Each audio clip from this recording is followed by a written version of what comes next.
ঢাকার পূর্ব সীমানায় শীতলক্ষ্যা নদীর তীরে গড়ে ওঠা একটি জনপদ নারায়ণগঞ্জ। এই জেলারই একটি উপজেলা রূপগঞ্জ।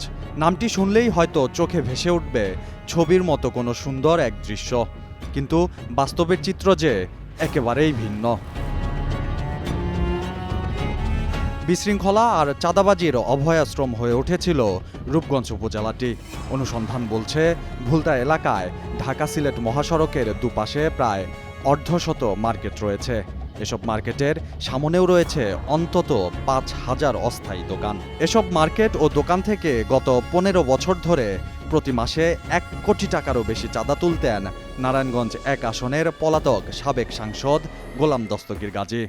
চাঁদাবাজি, ফিটিংবাজি, স্ট্যান্ডবাজি, ধান্দাবাজি যা আছে সব জায়গাত গেলেই ট্রাক স্ট্যান্ডে ট্রাকের তো খাইব চাঁদা, সিএনজি স্ট্যান্ডে সিএনজি চাঁদা, তারপরে এই যে প্রত্যেক মিল ফ্যাক্টরিতে প্রতি মাসে ওরা চাঁদা না দিলে মিল বন্ধ করে দেবো। শুধু চাঁদাবাজিই নয়, বরং নারায়ণগঞ্জের রূপগঞ্জ এলাকার হিন্দু মুসলিম শতাধিক বাসিন্দার জমি জোরপূর্বক দখল করার অভিযোগও রয়েছে আওয়ামী লীগের সাবেক এই মন্ত্রীর বিরুদ্ধে।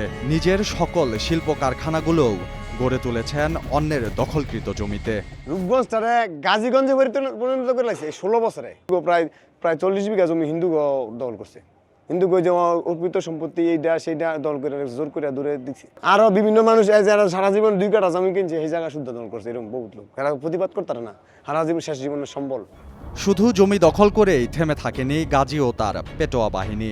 জমি দখলের পর জমির প্রকৃত মালিককে দেওয়া হতো নানান মিথ্যা মামলা।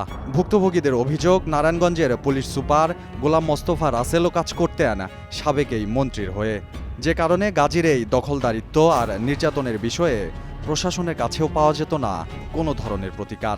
প্রশাসন চুপ, এর বিরুদ্ধে কথা কন যায় না।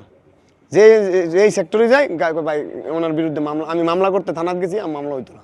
এর বিরুদ্ধে জিডি অভিযোগ নেই না। হ্যাঁ এমপি, রানিং এমপি, এর বিরুদ্ধে কি কথা করুন কোন? হ্যাঁ তো এমপি, আমরা তো সাধারণ পাবলিক। আমারে ডাকাতির মামলা দিছে, আমারে মিথ্যা হয়রানিমূলক মামলা কয়েকটা দিয়ে রাখছে যাতে আমি না করতে পারি। সাম্প্রতিক সময়ে গণ অভ্যুত্থানে আওয়ামী লীগের পতনের পর নির্যাতিত এসব মানুষ মুখ খুলতে শুরু করেছে। তাদের প্রত্যাশা, এই অত্যাচার নির্যাতনের বিচার হবে এবং তাদের ভবিষ্যৎ জীবন সুন্দর হবে। নারায়ণগঞ্জ থেকে মাহদি হাসান, কালেকণ্ঠ।